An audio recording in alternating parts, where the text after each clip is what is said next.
Hey guys, tonight we drift into the Subscribe to my quiet world of channel. Kyoto, where paper doors rattle softly in the wind and willow branches sway like sleepy dancers. You trudge down a narrow alley flanked by lanterns that glow with the sort of golden light that makes every shadow seem polite. You've just opened your eyes in a tea house tucked behind the faded wooden lattice of the city, and yes, this is the start of your life as a geisha. You probably won't survive this without a few stifled sighs and a lot of awkward curtsies. But that's okay, nobody said grace was easy. So before you get comfortable, take a moment to like the video and subscribe, but only if you genuinely enjoy what I do here. While you're at it, post your location and local time. It's comforting to know someone else is awake in this very moment. Now, dim the lights, maybe turn on a fan for that soft background hum, and let's ease into tonight's journey together. You blink as the aroma of polished wood, faint incense, and steamed rice drifts over you. The room is small, the tatami mats springy under your bare feet. You notice the sliding shoji doors, delicate as a whisper, their paper panes slightly crinkled from decades of service.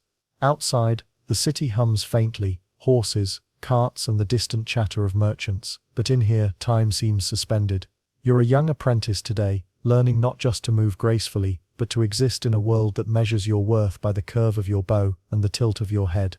Historians still argue whether the role of geisha was ever truly voluntary for every girl, or if it was a complex tangle of duty, economics and social expectation. You, however, have no time for debates. Right now, your life is an endless river of meticulous gestures, whispered lessons, and hushed observances. A small bell tinkles as one of the older women enters the room. She glides like a shadow, kimono rustling, hair gleaming in the dim light. "Wake up, little one," she murmurs, voice soft but firm. "Today we start with observation." You watch her hands as she straightens a tatami mat, her movements slow, deliberate, almost hypnotic. You notice how every motion seems both effortless and exhausting. A fringe fact that few tell you: some geisha could recognize a client simply by the sound of his geta, the wooden sandals tapping the floor before he even crossed the threshold. You find yourself imagining how many footsteps have echoed through these halls, each one a story, a tiny drama played out in muted tones. You stumble toward the window and push the paper aside. Outside, cherry blossoms float lazily in a breeze that carries a hint of roasted tea leaves. You inhale and feel an odd mix of calm and dread. This will be your life now. There's a strange satisfaction in imagining yourself moving through centuries of culture, a single thread in the intricate tapestry of Kyoto's society. Yet, you also feel the tiny, almost imperceptible weight of expectation pressing on your shoulders. Every gesture you will make, every bow, every glance, every carefully measured syllable, will be scrutinized. Even now, before any training begins, you practice the tilt of your chin, the gentle curve of your fingers, as if invisible eyes are already watching. Remember, the geisha world is as much about perception as it is about reality. You trudge toward the small mirror propped against the wall, the one that reflects your fragile, still learning self. Your hair, a chaotic tumble of dark strands, waits for transformation. Today, like every day, begins with hours of styling that feel as long as a full court trial. You sit on the tatami, knees tucked neatly under, and watch your senior, a geisha with hair shining like lacquer, maneuver combs, pins and wax with hypnotic precision. You try to imitate her movements, but your fingers fumble, knotting strands in ways that make you wince. She sighs softly, a sound somewhere between amusement and mild horror. You probably won't survive the first styling without contemplating a career as a recluse, or at least considering running out the paper doors and straight into the market street. Historians still argue whether geisha apprentices suffered more from physical strain or social pressure, but in your world right now, the scalp ache is doing a fine job of reminding you of your place. A fringe tidbit floats through your mind. Some geisha applied a mixture of mashed camellia seeds and oil to smooth the hair, believing it strengthened the scalp and warded off bad luck. You try not to flinch as hot combs press against your head, the scent of the oil mingling with the faint smoke of incense. You sit very still, as instructed, feeling like a human sculpture of patience. A curious thing occurs: your fingers twitch reflexively, a betrayal of your inner thoughts, and your teacher's eyes catch the motion. "Still thinking of mischief," she murmurs, but there's no malice, only the faintest twitch of a smile. You exhale, a tiny victory, because surviving one rebuke without dissolving into giggles is a feat in this new rigid world. As the hours drift on,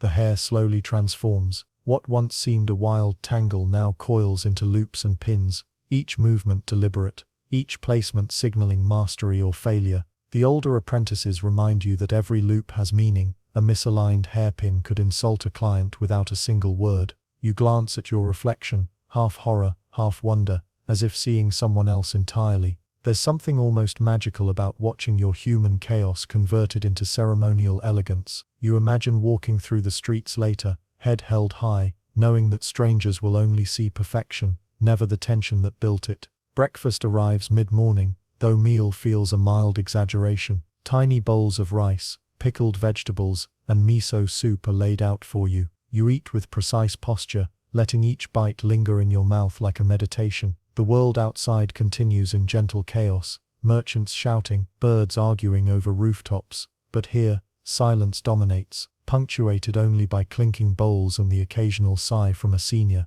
You marvel that such small portions can feel monumental, like a whisper of civilization in your stomach. Quirky as it seems, some geisha reportedly trained themselves to eat slowly enough that a single grain of rice could be savored for an entire minute, turning sustenance into an art form. You try it once and immediately regret it when the miso soup cools too much to be satisfying. Your mind wanders to the logistics of it all. Each morning, each hairstyle, each bite of breakfast is preparation for a performance of life itself. You reflect that this world measures time in gestures and patience, not hours and minutes. Even your smallest missteps are amplified by the unspoken scrutiny of the older apprentices, like tiny ripples on an otherwise still pond. Historians still argue whether this training was truly empowering for women, or merely a tool of societal control, but at this moment, you are too hungry, too dizzy from hairpins, and too mesmerized by the slow art of existence to care. You finish your rice and bow deeply, a movement that feels both familiar and terrifying. Your teacher nods in approval, the smallest flicker of pride hidden behind calm eyes. Outside, the bamboo whispers in the morning wind, and you imagine yourself as both observer and participant, moving through a world that is at once real and a dream folded into silk. And just like that, you are ready, almost painfully ready, for the lessons ahead, your head a little heavier, your body slightly more patient, and your heart quietly bracing for the peculiar grace of geisha life.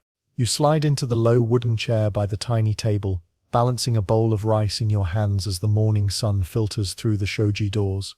Breakfast is a lesson in discipline, both in what you eat and how you eat it. Each grain is sacred, each movement measured. The older apprentices watch you like hawks disguised as sparrows, noting every twitch of your fingers, every uneven bite. You probably won't survive the first week without dropping something or upsetting someone, but that's part of the charm, or the torment of being a geisha. Historians still argue whether early geisha life prioritized aesthetic perfection over actual nourishment, but from where you sit, the tiny bowls seem more ceremonial than sustaining. Rice, miso soup, pickled plums, each bite is a study in restraint. You learn to savor flavors without enthusiasm, your mouth a quiet theater of patience. There's a fringe fact whispered in the Okiya corridors. Some geisha believed that swallowing food too eagerly could invite laziness into the soul, and that chewing precisely 20 times purified the spirit. You count obsessively, aware that your chopsticks are extensions of your very being. The older geisha glance at you, smiling faintly at your rigid formality, though no one says anything. Humor hides here in subtle rebellion. Try eating with one eyebrow raised without laughing, and you might just pass the first test of endurance.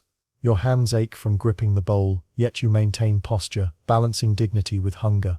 You notice how the steam curls up in delicate spirals, soft as the fog drifting along the Kyoto rooftops. The smell is calming, almost hypnotic, and you almost forget the silent pressure of perfection pressing against your shoulders. Quirky as it seems, apprentices sometimes practiced eating while blindfolded to enhance focus and poise. You imagine trying it now, nearly toppling your bowl into your lap. The mental image makes you stifle a chuckle, but you manage to maintain the illusion of solemnity. Conversation at breakfast is minimal, a soft exchange of pleasantries, whispers of yesterday's lessons, and occasional corrections in tone and phrasing. You listen, nod, and absorb every detail, knowing that social grace is as critical as culinary patience. Even the slightest misstep, a sneeze, a cough, a distracted glance can draw subtle correction, like the gentle brush of a feather across a tense nerve. Historians still argue whether the social hierarchy among apprentices cultivated camaraderie or simply fostered subtle cruelty, but sitting here, you sense a strange mixture of both. The last sip of tea is a quiet ritual in itself. You lift the cup with precise fingers, letting the warmth seep into your hands, and place it back with a soft clink. Each movement is deliberate, measured, almost meditative. Outside, a faint breeze carries the scent of blooming cherry blossoms, a reminder that beauty is everywhere, even if hidden behind layers of discipline.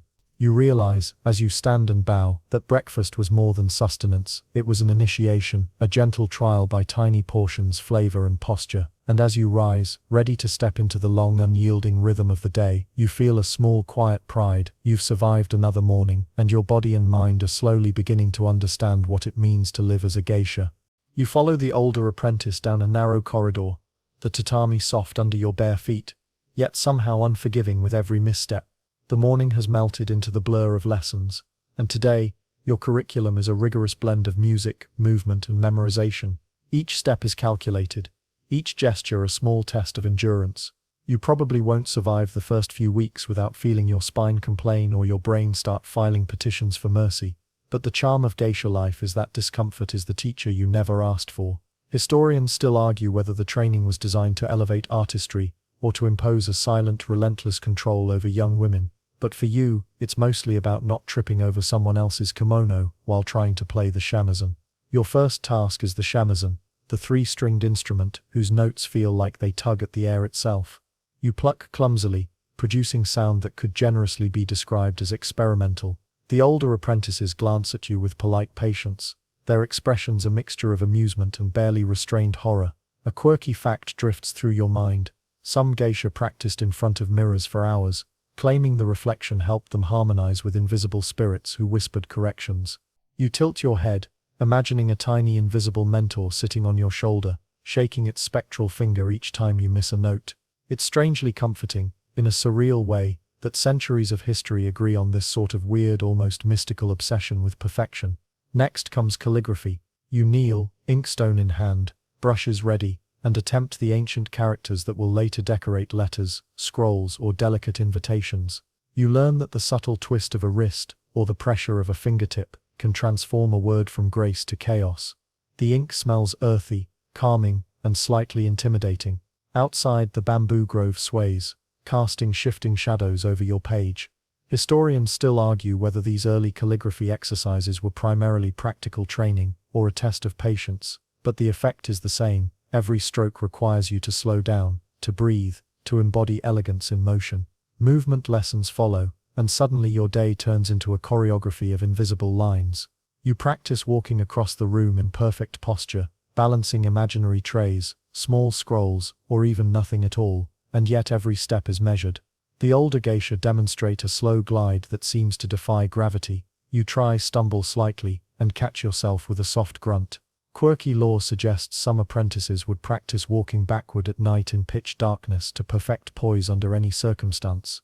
You imagine the chaos, if a lanterned corridor met that experiment, probably catastrophic, yet undeniably memorable. Between the shamisen, calligraphy, and steps, your muscles ache in new, unexpected ways. You notice that your mind begins to map every detail of your surroundings. The subtle tilt of a ceiling beam, the way sunlight dances across sliding doors, the faint echo of distant laughter. Each tiny observation becomes part of your training, an unspoken curriculum in patience and presence. And as the afternoon stretches, you realize that lessons in elegance are not just about skill, they are about endurance, about inhabiting a world that prizes subtlety and refinement above all else. You smile faintly to yourself, aware that the path is long, strange, and quietly exhilarating. The bow, oh the bow, is more than a simple bend of the body. It is a language, a subtle code written in posture and intention.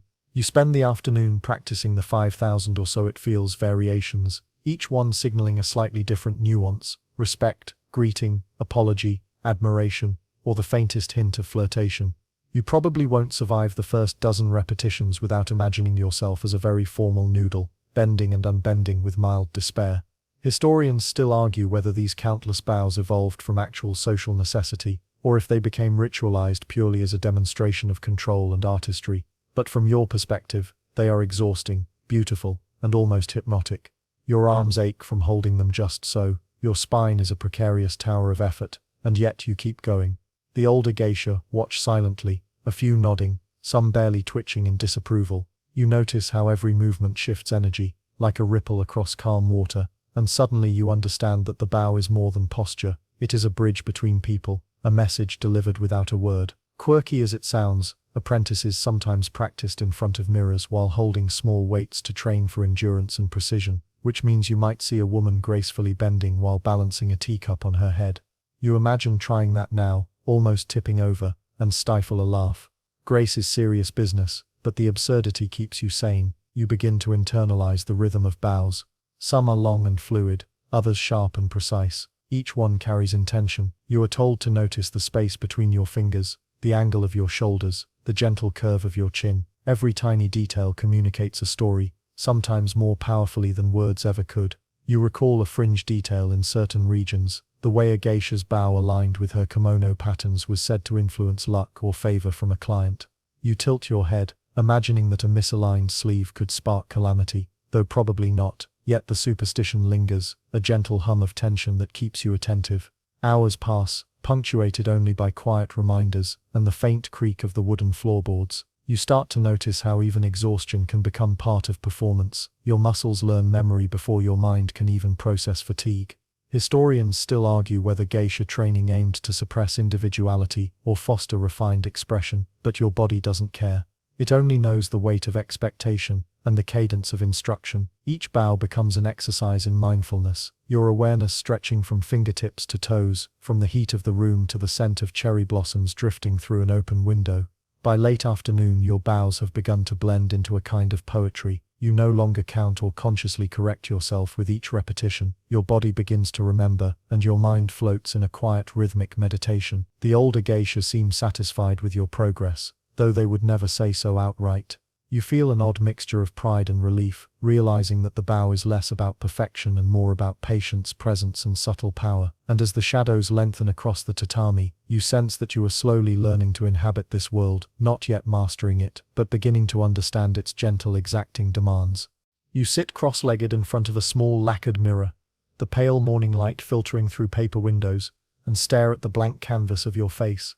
Today is makeup day, which means transforming yourself into an almost spectral version of beauty, a living artwork designed to mesmerize, charm, and exist in the delicate line between reality and performance. You probably won't survive this ritual without smudging, blinking, or questioning your life choices at least twice, but that's part of the process. Historians still argue whether the makeup was purely aesthetic, or if it carried subtle messages of social status, intention, and mood, but for now it smells faintly of rice paste and mystery. The first layer is white rice paste, applied thickly over your cheeks, forehead, and chin, leaving you looking like a porcelain doll caught mid-thought. Your fingers stiffen with concentration as you spread the smooth, cold paste evenly. Quirky as it seems, some apprentices would practice applying it in complete darkness to perfect tactile awareness, claiming the face becomes a map of discipline, patience, and calm. You glance at your reflection, wondering if anyone else can tell the difference between perfect technique and clumsy desperation.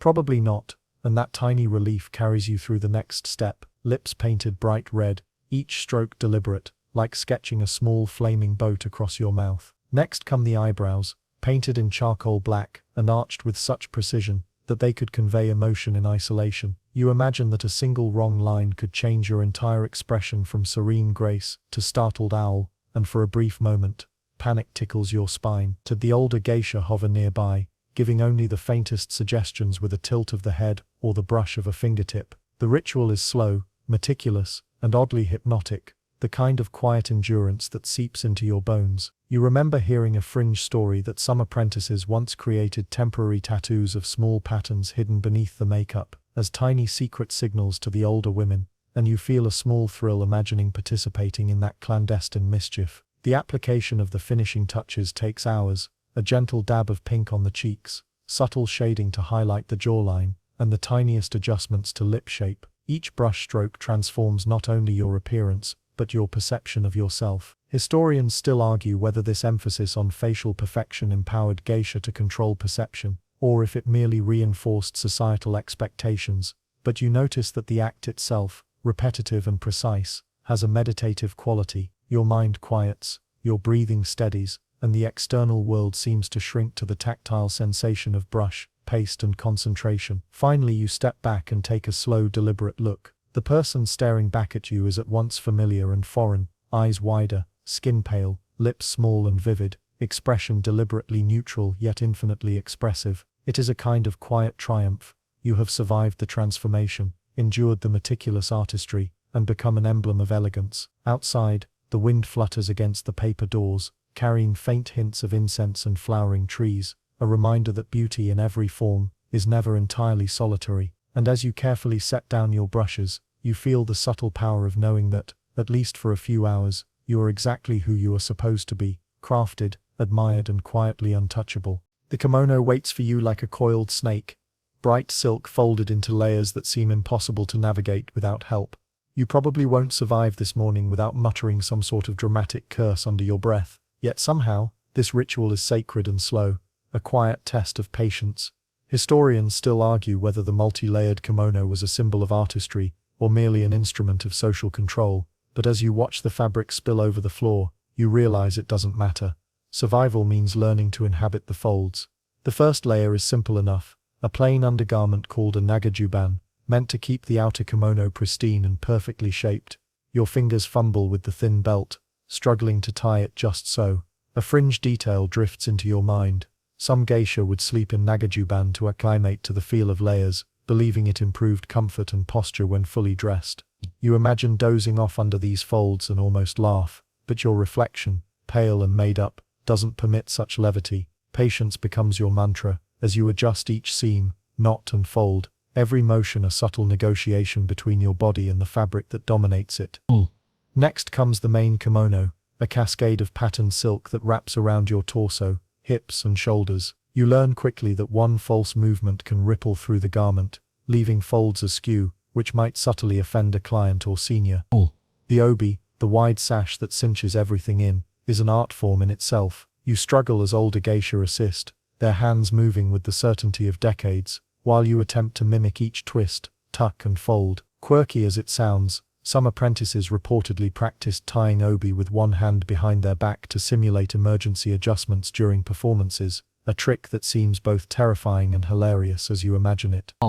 The layers are heavy, each one a gentle burden, pressing against your shoulders, hips and back. You notice how your posture stiffens automatically, like a marionette guided by invisible strings. Outside, the sun shifts across the garden, and the rustling leaves seem to nod in approval or quiet judgment. You can't tell which. Historians still argue whether the restrictive nature of the kimono limited freedom or enhanced elegance, but your muscles don't care about debate. They only register weight, restriction and precision.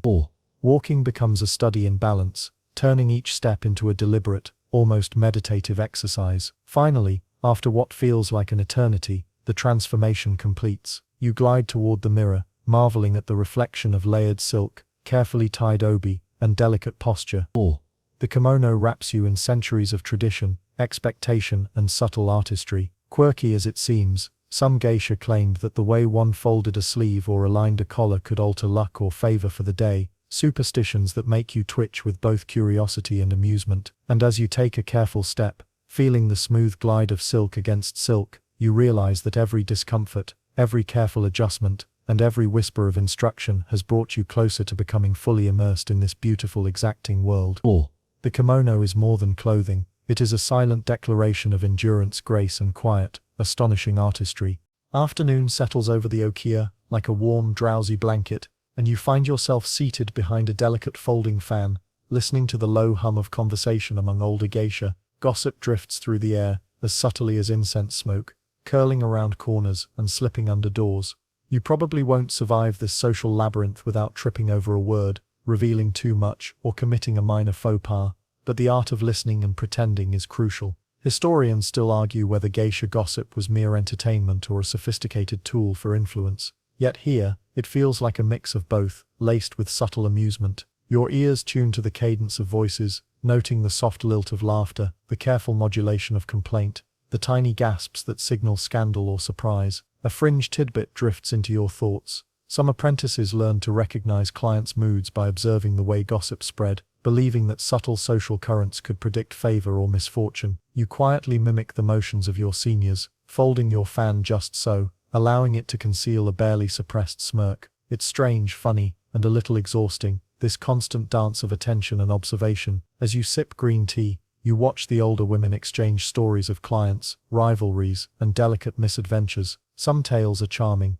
others mildly absurd, but each serves a purpose, teaching you the nuances of social navigation without saying a single word. You notice that even a sigh can carry meaning, every tilt of the head a silent punctuation. Historians still argue whether this subtle communication was learned through necessity or culture, but for you, it's a masterclass in perception. You try to imitate the smallest gestures, letting your body absorb the rhythm of their interactions, aware that someday, you will speak through silence alone. The conversation shifts, teasingly, to minor scandals, misplaced belongings, mismatched hairpins, and an apprentice who once spilled tea on a client's sleeve. You imagine the chaos, if such small errors were amplified, and you stifle a chuckle. Quirky as it seems, some geisha deliberately shared minor mistakes to teach novices lessons in humility and discretion. You nod along, pretending to be absorbed while your mind imagines a tiny comic strip playing out each calamity in exaggerated detail. Even amidst decorum, humor survives, hidden in whispered stories and careful glances. As the sun tilts lower, the room fills with a gentle golden haze. You notice the quiet rhythm of cups being set down, the subtle shuffle of kimono across tatami, and the faint rustle of pages from a poetry scroll someone has opened. The day moves slowly, each moment a careful layering of observation, patience and silent amusement, and as you fold your fan neatly, mimicking the practiced gestures of your mentors, you sense that this afternoon of whispered gossip and polite laughter is more than idle chatter. It is a lesson in subtlety, strategy, and the quiet endurance of elegance. Every hushed word, every delicate smile, is a tiny rehearsal for the intricate dance that is your life as a geisha, a performance that will continue long after the tea cools in its tiny porcelain bowl. You begin to notice the undercurrents beneath polite conversation, the invisible threads that bind every movement in the okiya. Here, each step, each glance, each tilt of the head carries weight far beyond its apparent simplicity. You probably won't survive this subtle political labyrinth without misreading signals or inadvertently offending someone. But part of the apprenticeship is learning to navigate without leaving a trace. Historians still argue whether the hierarchy among geisha fostered collaboration or masked subtle rivalries. Yet to your young eyes, every smile, every nod, every small gesture feels like a chess move on a board that stretches across the entire house. Your day shifts into practical lessons in social strategy. You are instructed to observe quietly, cataloging which senior prefers which clients, which gestures invite compliments, and which expressions might betray impatience. Quirky as it sounds, some apprentices kept tiny mental databases of these interactions, claiming it improved foresight and allowed them to anticipate subtle shifts in mood. You try to memorize everything, your mind a sponge for gestures, whispers, and slight intonations. The older geisha occasionally whisper corrections, a gentle nudge to refine your awareness without drawing attention to your errors. A subtle tension always lingers, like the faint hum of a stringed instrument in a distant room. You learn that even the softest sigh or casual glance can shift perception in unexpected ways. One older woman tilts her head ever so slightly, and suddenly, the entire conversation changes course. You realize that control is never overt here. It is a delicate balance, a constant negotiation. Historians still argue whether this system was primarily manipulative or a form of self-expression, but for you it is both. Every lesson, every observation, is training in the art of silent influence.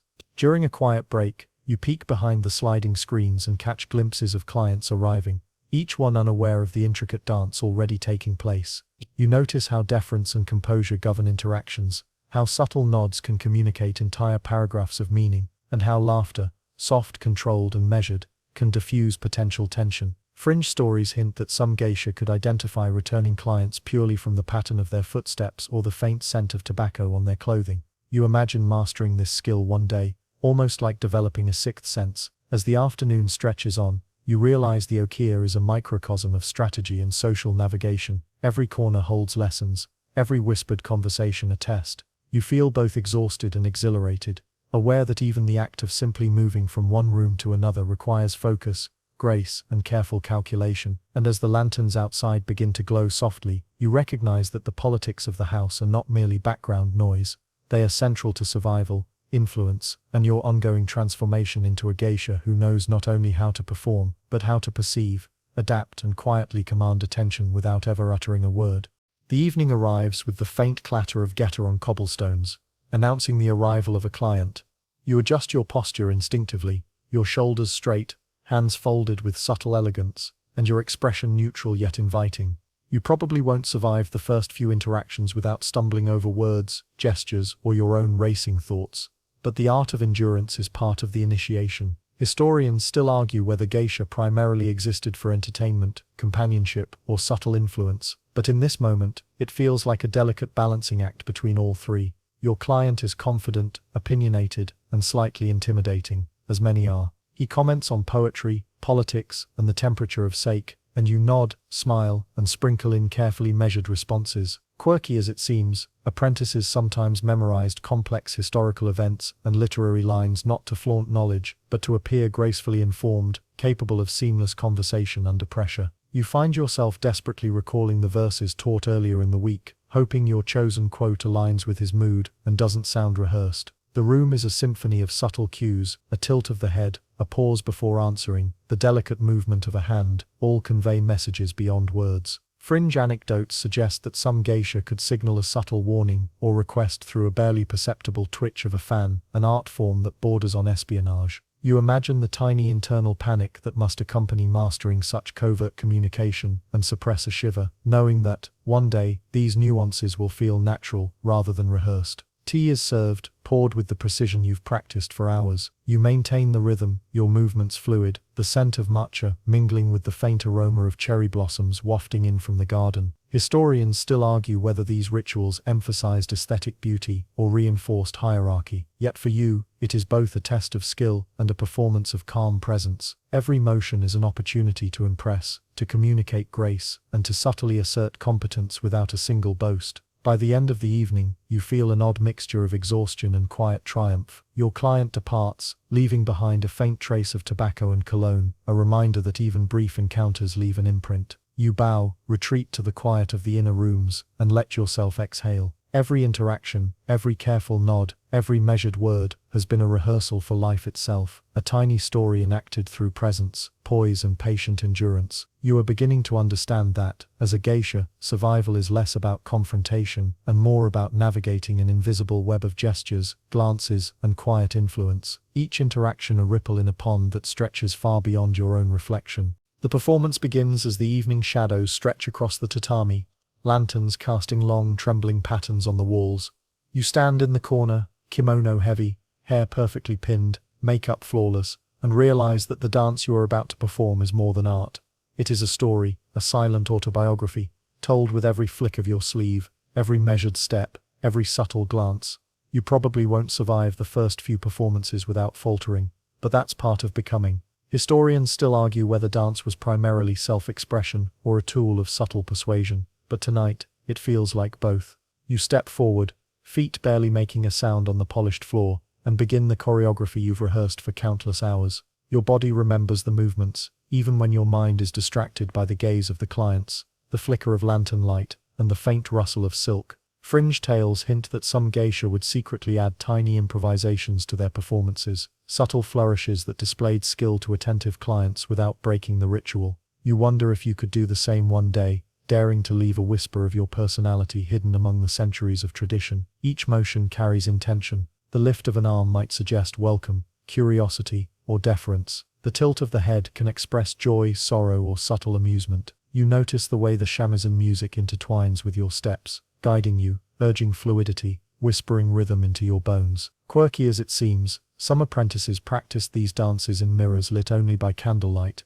claiming it trained their spatial awareness and enhanced the grace of even the smallest gestures. You imagine yourself shadow dancing with candle flames flickering across the floor, almost tipping over but catching your balance in a miraculous, almost cinematic moment. Sweat begins to bead on your forehead beneath the layers of makeup and silk, yet you continue, letting your body absorb the story. Every sleeve flutter, every spin, every delicate hand motion speaks louder than words, conveying emotion and narrative with precision honed over centuries. Historians still argue whether clients understood these subtle cues, or simply admired the spectacle, but you can feel their silent appreciation, the slight lean of a head, the softening of gaze, the discreet nods of acknowledgement. As the performance nears its end, you feel a profound mix of relief, pride, and exhaustion. Your body aches in ways it has never ached before, but your mind floats in the quiet beauty of rhythm and tradition. The final bow is held a moment longer than necessary, a small assertion of presence, endurance, and grace. The clients remain silent for a heartbeat before applause, a quiet, almost reverent acknowledgement that your story told through motion and silence has been received.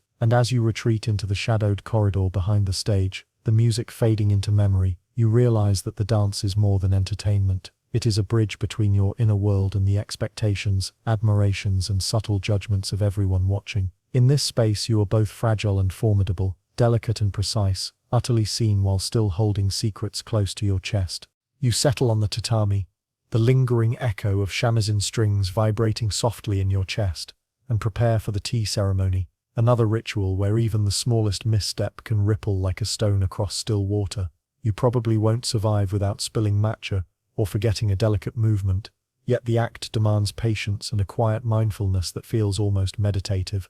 Historians still argue whether the tea ceremony was a performance for clients or a personal discipline for Geisha, but tonight, it feels like both, a precise choreography that balances grace, focus, and subtle storytelling. The first step is to handle the utensils with reverent care. You lift the tiny bamboo whisk, the tea scoop, and the porcelain bowl, feeling the smoothness and weight of each object. Fringe lore suggests that some apprentices practiced handling tea implements blindfolded to heighten tactile awareness and deepen concentration. You imagine the ridiculous scene of a novice whisking wildly in the dark, almost spilling centuries of tradition in a single clumsy move, and stifle a laugh, careful not to disrupt the serene ambiance. Water is poured with a slow, deliberate grace, steam rising in gentle spirals, scenting the air with faint mineral notes and the earthy richness of powdered green tea. Every motion matters, the tilt of the bowl, the twist of the wrist, the rhythm of whisking. You become hyper-aware of your body, aware of the subtle sway of your kimono, the soft hum of lanterns, and even the distant shuffle of footsteps in adjacent rooms. Historians still argue whether these tiny gestures evolved purely from aesthetic principles, or if they also functioned as subtle displays of skill and obedience, but for now, they are your entire focus. As you prepare the tea for your client, you notice the almost imperceptible changes in their posture, the softening of gaze, the subtle acknowledgement of your precision. Quirky as it seems, some geisha trained themselves to anticipate not only movements but emotions, claiming that the perfect tea poured at the perfect moment could calm an irritable guest or invite subtle favor. You imagine achieving that kind of silent mastery one day and feel a quiet thrill run through your fingers. It is a heady combination of discipline, empathy, and subtle power, woven together with centuries of ritualized practice. The ceremony stretches on in slow, deliberate rhythm. You sip your own tea, feeling warmth spread through your chest, a small internal reward for careful execution. Every gesture has a purpose, every movement is a message, and even the faintest tremor in the wrist can carry unintended meaning. You are learning to inhabit a space where silence speaks volumes, where the smallest motion can express attentiveness, respect, or charm. By the time the final bowl is set down and the ritual concludes, you feel both exhausted and subtly triumphant. You have survived another intricate performance, mastering tea, grace, and perception in a single breath, all while remaining calm, elegant, and invisible enough to let the ritual shine above your presence. The night deepens, and the soft thrum of distant drums begins to fill the air, a low, almost hypnotic rhythm that seems to seep into your very bones. You probably won't survive the evening without a minor misstep. Yet the gathering calls for more than technical skill. It demands awareness, adaptability, and the patience to absorb every subtle nuance.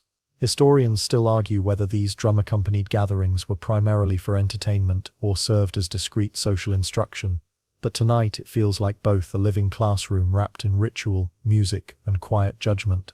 You slip into your place among the other geisha, the kimono layers whispering against each other with each careful movement. The men drink, the women drum, and the room vibrates with low-energy conversation, laughter, and the occasional clink of sake cups. Fringe tidbit: some apprentices trained by playing rhythms with one hand while performing unrelated gestures with the other, a practice said to improve coordination and mental focus.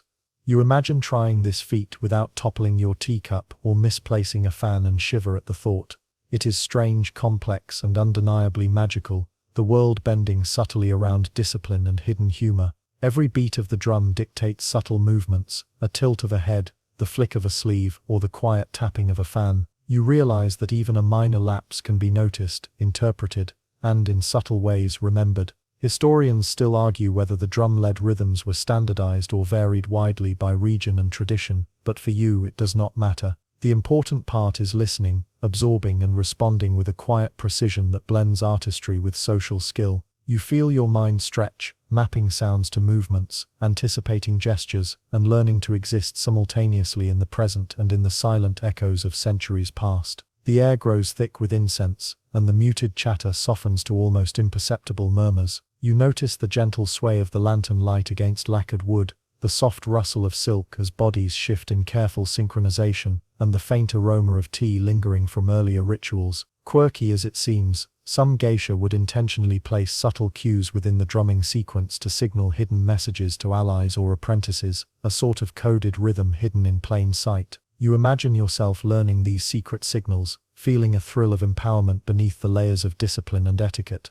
By the time the drumming slows and the gathering reaches its quiet conclusion, you are both exhausted and exhilarated. Your body aches in new, unfamiliar ways, yet your mind feels sharper, more attuned and strangely calm. You have survived a test of rhythm, observation and silent negotiation, a lesson in endurance and social mastery wrapped in the simplest seeming ritual. And as you slip into the quieter halls of the okia, the echoes of drum beats fading into memory, you realize that this layered, delicate world is slowly imprinting itself upon you, shaping not only your body and skills but the way you sense, anticipate, and inhabit space itself.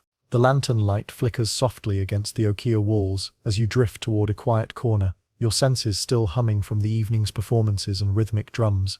Secrets seem to float in the air like the faint scent of incense, and suddenly you overhear a whispered confession in the narrow alley behind the tea house.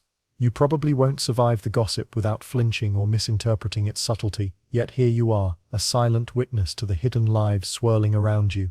Historians still argue whether such clandestine revelations were common among geisha or merely romanticized anecdotes, but tonight you feel the weight of reality and myth entwined. The confession is delicate, almost musical in its timbre, and you strain to catch every word while remaining entirely inconspicuous.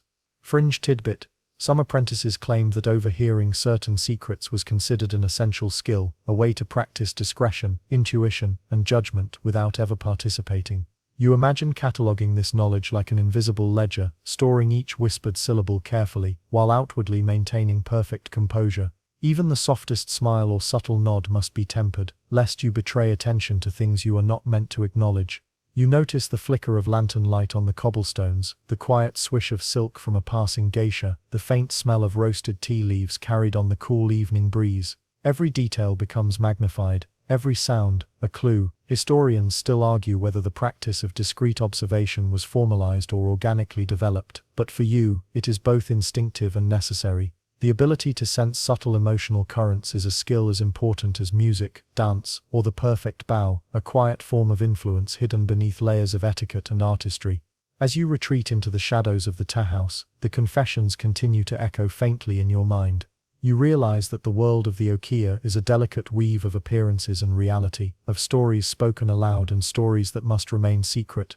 Quirky as it seems, some geisha use seemingly trivial observations to anticipate clients' moods or to guide apprentices towards subtle lessons in discretion. You imagine yourself eventually mastering this art, a silent observer with keen perception, able to navigate the unseen threads of conversation, intention, and hidden meaning. By the time you reach the inner rooms, the city outside quiets, leaving only the rustle of leaves and the soft hum of distant lanterns. You feel a heightened sense of awareness, a subtle blend of excitement and exhaustion. The confessions, whispered secrets, and invisible currents of influence are now part of your world, shaping not just your understanding of the house but your own emerging sense of self. And as you kneel on the tatami, allowing the shadows to settle around you, you sense that the life of a geisha is not only a performance for others, it is a delicate, continuous negotiation with perception, secrecy, and the quiet power of observation.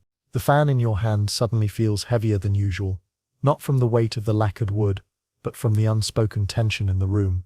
Another geisha has thrown subtle shade your way, a delicate challenge hidden behind a carefully folded silk sleeve. You probably won't survive this social duel without feeling a rush of panic, but this is part of the education, defending your honor gracefully without a single raised voice.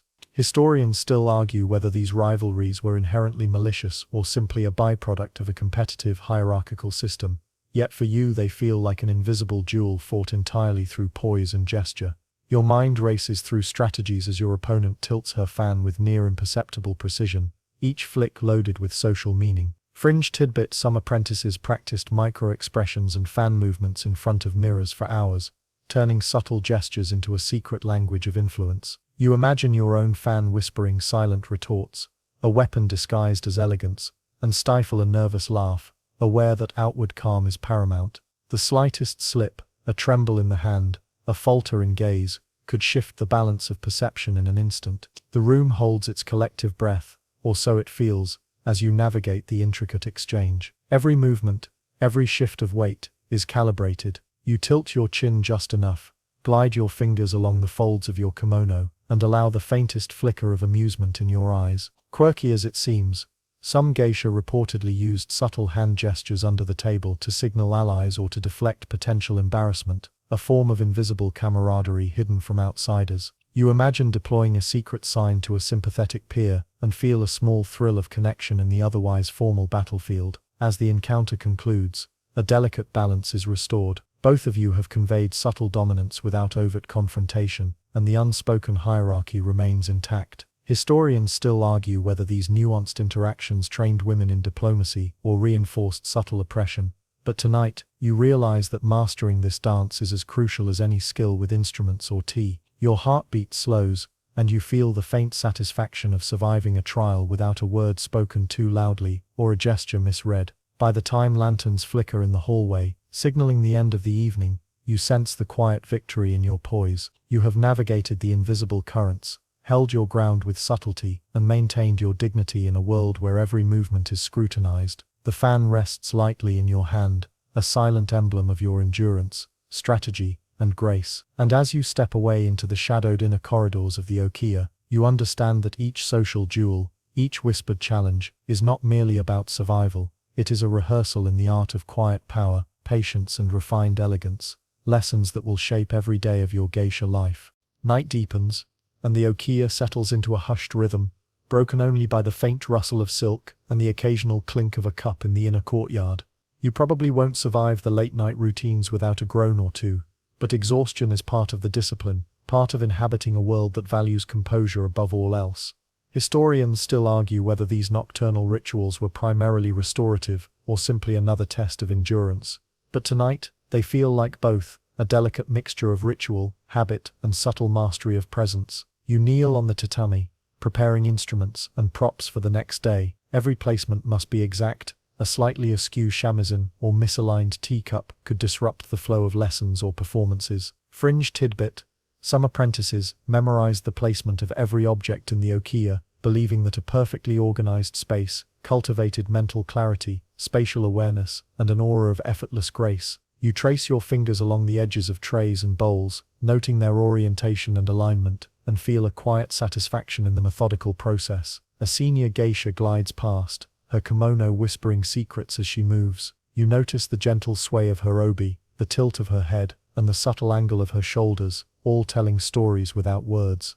You probably won't survive without stealing a glance too many times, yet observation is a skill as essential as any dance step or brush stroke. Historians still argue whether the nuances of body language were intentionally taught or absorbed organically, but you sense that understanding these subtle currents is critical to survival, influence, and artistry. You pour a small cup of warm tea for yourself, inhaling the earthy aroma and feeling the heat spread through your fingers. Quirky as it seems, some geisha would whisper affirmations to the tea as they poured it, claiming it imbued both drinker and pourer with calm and focus. You smile faintly, imagining a tiny invisible mentor nodding approval at your efforts, and take a careful sip, letting warmth soothe the aches of your back, shoulders, and newly strained muscles. The house grows quieter still, shadows deepening in corners, lanterns flickering in a slow, meditative dance. You arrange your tools for tomorrow: brushes, silk ties, tea implements, and the ever-present fan, each item a symbol of readiness and intention. You realize that these late-night rituals are more than preparation. They are exercises in mindfulness, patience, and self-discipline. By the time you kneel to close the last shoji panel, a sense of quiet accomplishment settles over you. Tonight, you have not only survived but also grown, inching closer to mastery of the subtle arts, endurance, and quiet presence that define life as a geisha. The air grows cooler as midnight drifts across the Okia, carrying faint scents of tea, incense, and the soft hum of lanterns swaying outside. You probably won't survive the night without yawning, stretching awkwardly, or silently cursing your aching back, yet this is when the quiet lessons of observation and presence become most apparent. Historians still argue whether these nocturnal practices were meant for reflection or to reinforce discipline, but in the dim glow of the inner rooms, it feels like both, a time to integrate the day's teachings with your body and mind. You tiptoe to a mirror, brushing stray strands of hair that escaped the morning's elaborate styling. The polished surface reflects not just your features but the subtle transformations of posture, expression and awareness you have cultivated. Fringe tidbit: some apprentices practiced facial expressions in the moonlight, claiming the silver glow revealed imperfections invisible by daylight. You tilt your head, observing the way shadows contour your cheeks, the curve of your eyebrows, and the tiniest twitch of your lips, trying to capture the art of subtle emotion that will speak louder than words during performances. Silence blankets the house, yet you remain alert. Even the softest creak of wood or rustle of silk holds meaning, a reminder that a geisha must always exist in awareness, ready to respond gracefully to any situation. You notice the faint scent of a floral hair ornament, the delicate fragrance lingering from the evening's performances. Historians still argue whether apprentices were trained more for aesthetic presence or for the ability to navigate social nuances, but tonight, you feel the intertwining of both. Observation, scent, sound and gesture merge into a singular refined consciousness. You sit cross-legged, performing subtle stretching exercises to ease your stiff limbs, the folds of your kimono whispering encouragement, or perhaps gentle complaint. Quirky as it seems, some geisha developed intricate sequences of nocturnal stretches and poses that doubled as silent meditation, claiming it prepared the body for long days of precise movement. You imitate the motions, feeling muscles loosen and breath steady, letting the night quiet the mind while strengthening the body, a ritual that blends care, endurance and artistry. As you settle onto the futon, the room dim and peaceful, you reflect on the day's cascade of lessons: music, dance, conversation, subtle gestures and quiet endurance. Each moment, from the first hairstyle to the last fan flick, has layered upon the last, creating a latticework of skill, awareness and discipline. And as your eyelids grow heavy, you realize that life as a geisha is a slow, delicate mastery of presence, patience and subtle power. Tonight, the lessons rest with you, soft as silk, quietly shaping the way you move, breathe and observe in this world of elegance, ritual and hidden strength. The first light of dawn seeps through the shoji screens, soft and hesitant, painting the tatami in pale gold and muted shadows. You probably won't survive this early hour without a yawn so wide it risks disheveling your carefully pinned hair. But the day demands that you rise with poise and quiet attentiveness. Historians still argue whether early morning routines were a form of discipline or a way to maximize productivity in tight quarters. Yet here in the dim light it feels like both, a gentle, unrelenting call to practice patience, mindfulness and graceful motion. You begin by arranging your belongings for the morning ritual, kimono layers neatly folded, hair ornaments in their boxes, and the shamisen carefully tuned. Fringe tidbit: some apprentices practiced ritualistically placing each item in the exact same spot daily, believing this created a flow of positive energy and maintained mental clarity. You mimic the movements with meticulous care, aware that the order of your surroundings subtly influences both perception and internal calm. Even the smallest lapse, a skewed obi or misplaced brush, feels momentous in the quiet morning air. A senior glides past, already in motion, and you follow the rhythm of her steps, synchronizing without a word. Your feet brush the tatami lightly, the silk of your kimono whispering secrets with each shift. Historians still argue whether mimicking seniors' movements was primarily training or an exercise in deference, but the effect is the same. You are learning both the art of grace and the delicate power of observation. You notice her subtle adjustments, the tilt of her head, the gentle placement of her hands, a silent language of mastery passed down through unspoken gestures. Tea is served again, this time in silence. Ami, you sip, letting the warmth spread through your chest, a calm anchor as the house slowly awakens. Quirky as it seems, some geisha would speak softly to the tea, whispering gratitude or intention, claiming it infused the ritual with mindfulness and subtle energy. You follow suit, feeling a serene focus wash over you. Every sip, every motion, becomes part of the meditation, a gentle rehearsal for the demands that will follow in the day's training. By mid-morning, you sense the quiet shift in your body and mind. The lessons of yesterday, the bows, the dances, the whispered social cues and late-night reflections have imprinted themselves subtly. You are more aware of space, more attuned to gesture, and slightly more confident in your silent navigation of both rituals and interactions. And as you adjust the folds of your kimono, ready for the day's lessons ahead, you realize that each sunrise is both a continuation and a fresh beginning, a gentle, unceasing rhythm that shapes you into the geisha you are slowly, inexorably becoming. The morning stretches into a long, quiet rhythm of lessons, your body moving through the familiar choreography of music, dance and ritual with a growing sense of ease. You probably won't survive without occasional stumbles or tiny mistakes, yet the repetition, once torturous, now feels meditative, almost soothing. Historians still argue whether geisha training was primarily about producing flawless performers or cultivating inner discipline, but at this point, you begin to feel both a combination of skill and a subtle resilience that carries beyond the okiya walls. You start with the shamisen, fingers gliding over the strings with newfound confidence. The sound rises, low and resonant, filling the room with a calm energy. Fringe tidbit: some apprentices practiced shamisen in complete silence first, imagining the notes in their minds before producing them, a technique said to sharpen both memory and musical intuition. You attempt this mental rehearsal, picturing each pluck, each vibration, until your hands naturally follow the imagined rhythm. It feels like your body and mind are finally syncing with centuries of practice, an intimate dialogue between tradition and self. Next comes dance. The steps, once awkward and measured, now flow with subtlety, each movement connecting smoothly to the next. You notice the way your kimono layers glide, the gentle sway of your obi, and the silent punctuation of every hand gesture. Historians still argue whether the choreography was standardized or evolved through personal interpretation, yet tonight, your movements feel like a personal signature woven into centuries-old tradition. Quirky lore suggests that some geisha left tiny, almost invisible variations in choreography to express individuality without breaking decorum, a hidden rebellion disguised as grace. You consider experimenting one day, a thought both thrilling and terrifying. During tea ceremony practice, you sense the rhythm of movement and observation blending into effortless awareness. Each gesture, pouring, whisking, serving, is performed with quiet confidence, an outward manifestation of internalized discipline. You watch a senior glide past, noting the faintest shifts in posture and expression, absorbing lessons without explicit instruction. Fringe advice whispered among apprentices suggests imagining the tea as a mirror of your own state. Calm, steady and precise. You do so, feeling a subtle clarity settle into your mind, a gentle anchor amid the demands of perfection. By late afternoon, you recognize a profound shift, the body fatigued, yes, but the mind attuned, the senses sharpened. The lessons of bowing, makeup, kimono, conversation, dance and tea have layered upon each other, producing a rhythm of endurance, patience and subtle mastery. And as shadows lengthen across the okiya and lanterns flicker softly, you realize that you are no longer just an apprentice, you are a participant in a living tradition, a carefully tuned instrument of grace, observation, and quiet influence, slowly, beautifully coming into your own.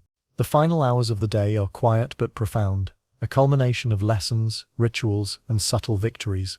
You probably won't survive this stretch without feeling the full weight of exhaustion. Yet the quiet discipline that has shaped every step, bow and gesture now carries you forward with surprising ease. Historians still argue whether geisha life was primarily a performance for others or an education in endurance and self-mastery, but at this moment, you feel both, the artistry and the resilience intertwined like the folds of your kimono.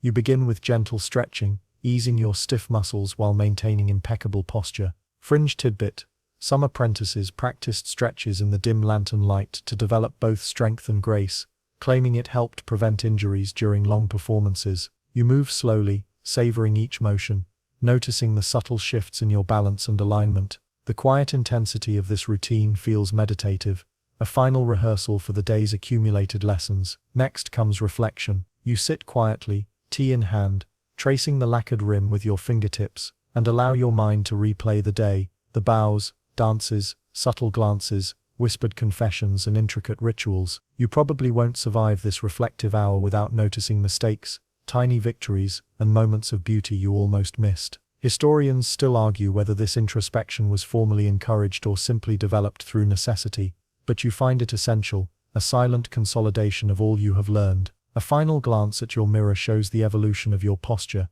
expression, and awareness. The makeup is softer in the evening light, the kimono slightly loosened yet still elegant, and the fan rests lightly in your hand, a symbol of readiness, observation and subtle power. Quirky as it seems, some geisha used the final hour to imagine stories for the day ahead, a mental rehearsal that honed focus and calm. You close your eyes briefly, envisioning tomorrow's movements, conversations and performances, letting anticipation fold gently into serenity. As the Okia grows silent, the distant city murmuring faintly beyond its walls, you feel a profound sense of completion. Today you have survived, endured, learned, and performed without losing the fragile balance of grace and awareness. You are both exhausted and exhilarated, acutely aware of the subtle rhythms that will carry forward into every next day. Life as a geisha is a continuous negotiation of presence, patience and influence, and now, as shadows embrace the tatami, you rest in the quiet triumph of having navigated another chapter in this delicate, intricate world.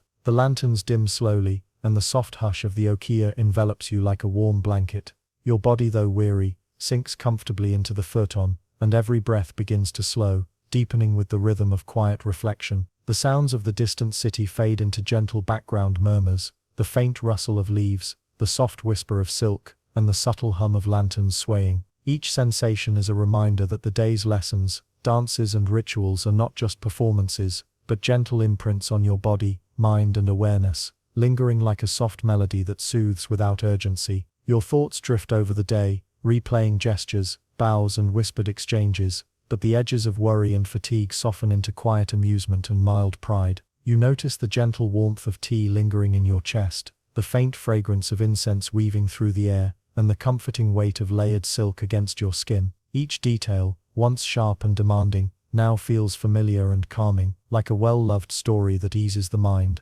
Gradually, even the awareness of movement, posture and performance fades into a gentle hum of presence. You rest in the knowledge that the skills, subtle power, and graceful endurance you cultivate are now part of you, tucked softly beneath the layers of tradition, observation, and quiet artistry. Outside, the moonlight traces slow patterns across the tatami, and the world seems paused, just long enough for your mind and body to absorb the serenity of this moment. Now, let your breathing guide you, in and out, steady and calm, as the intricate day folds into memory. Sleep will carry you gently through the night, and tomorrow the rhythm of grace, observation and silent mastery will resume, waiting patiently for your return. Rest now, fully as the world around you holds its breath, cradling you in the quiet artistry of a life slowly, beautifully unfolding.